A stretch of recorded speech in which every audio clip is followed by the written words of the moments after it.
दो टाइगर हैं पूरे गल्फ स्टेट्स के अंदर। एक है शिया टाइगर, वो है Iran with is proxies, okay, हुतीज हुए, हमास हुआ जी, सब वो उधर इराक में हुए, हिजबुल्लाह सब हुए, वो उनके प्रॉक्सीज हैं। ये है ये सुन्नियों का टाइगर है, इज द स्ट्रॉन्गेस्ट सुन्नी state in the Gulf region, under whose umbrella all the other sultanates operate, etc. And he is by and large seen as a protector and the largest state. Now, they suddenly find that as the war has progressed, ये हो रहा है कि Iran जो है is becoming stronger and stronger. It is taking a lot of beating, but it has a huge amount of resistance. Okay, and perseverance to take the pain. और अगर ऐसा ही चलता रहा तो whatever happens in next 5, 6, 8, 10 months, etc., or whatever the new architecture of Middle East comes about, Iran will be a very important player, and then Iran will dominate the region. अच्छा, So Saudis at this time turned around and felt that हमारे को भी nuclear चाहिए। तो first step was Pakistan के पास गए, पाकिस्तान से उन्होंने दोस्ती करी। I mean they have, you know, there is एक डिवीज़न उनकी है, और वो राहिल साहब उधर बैठे हुए हैं उनके कमांडर बन के, पुराना चीफ, और उन्होंने ये एग्रीमेंट साइन कर लिया। So whatever is called, I keep forgetting his name, agreement with Pakistan, और उन्होंने कहा we will provide you extended deterrence to, that is step 1.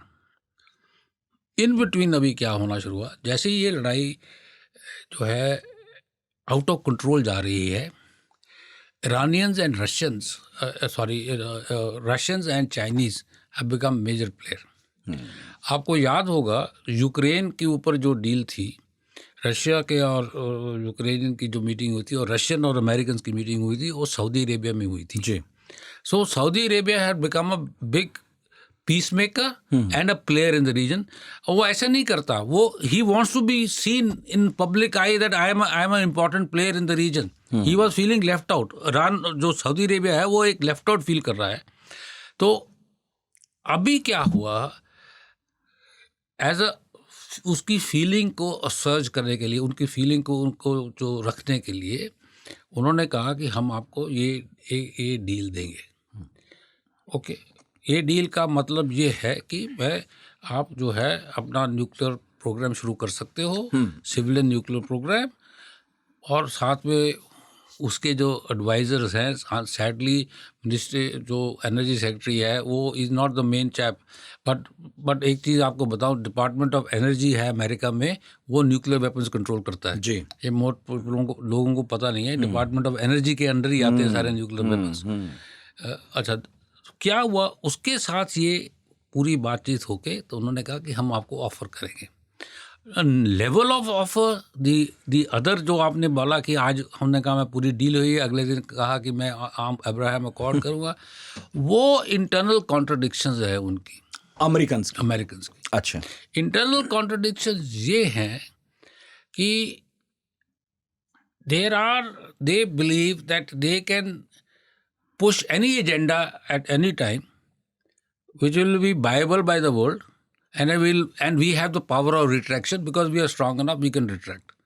But उसके साथ कॉम्प्लिकेशन बढ़ती जा रही है, क्योंकि इस डील के साथ एक इम्पॉर्टेंट एलिमेंट लिंक है, वो है इजराइल।